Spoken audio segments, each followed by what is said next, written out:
believe my words. Yuze says, it feels like I didn't even know her. Yunwei says, perhaps you don't even know yourself. Yuze says, I heard about the baby. Yunwei says, it doesn't matter to me anymore. Yuze says, whatever I knew about you, Ning, it's not over on that basis. Hearing this, Yunwei starts laughing. Yuze asks, why are you laughing? Yunwei says, I am laughing at both of us because in the end, we both left them together. Yuze says, what else can we do? We are both trapped in a cage together. Yunwei says, I have an idea. I want to make Jiju disappear. Yuze says, do you know what you are saying? You're crazy. Saying this, Yuze starts to leave. Yunwei says, don't forget the transfer of your assets, tax evasion, and these fake accounts. These are all illegal things you have done. Yuze says, are you threatening me? Yunwei says, this is not a threat, just a reminder. Now, she is the only one who will not let us live in peace, but I can make ZG and the evidence of your crime disappear together. When all this is over, this property will be yours, and I will leave from here. Saying all this, Yunwei blackmails Yuze. In the next scene, Yuning gets a call from the hospital from Limo, because Limo is the one taking care of Zherzhi. She says, Zherzhi has disappeared from the hospital. Yuning quickly comes to the hospital and says, Limo, what happened? Limo says, it's my fault. I went to get water, and when I came back, Gigi was not in her bed. Just then, Limo's boyfriend comes in and says, the doctor told me that Gigi was taken by her father. So Yuning quickly calls Yuze and says, Yuze, what are you doing?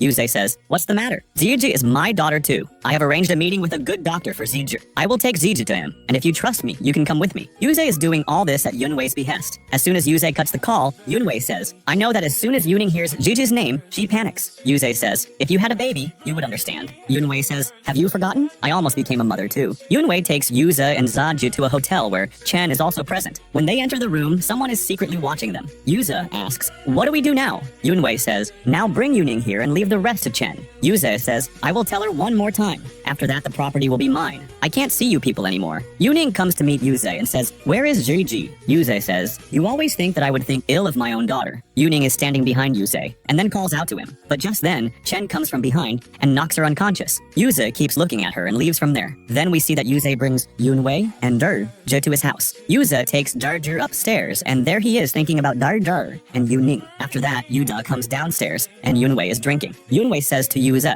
will you have a drink? And are you still mourning Yuning's death? Yuda says, do you think I will be grateful to you? Yunwei says, now the property is yours, and so is the daughter. You shouldn't hate me now. Saying this, Yunwei is leaving when Yuze says, wait, did you have any connection in Gigi's case? Yunwei says, I have told you many times, but now I will not say it. After this, when Yunwei's eyes open, she hears the sound of music. So she comes to Gigi's room and takes out a toy from her small house from which music is playing. Just then, a voice comes from behind Yunwei. You killed my mom. Hearing this, Yunwei gets scared and quickly throws the toy and stands up. Then seeing Ziji, she says, is that you, Ziji? So she comes and sits by Ziji and says, while crying, I'm sorry, but I didn't want this to happen. It's my fault. I made you like this, but I am sorry. I am sorry, Ziji. Saying this, she starts crying a lot, and someone is recording all her words. When morning comes, Yuze comes to Zaida, but Daida is not in her place. Yuze angrily asks Yunwei, where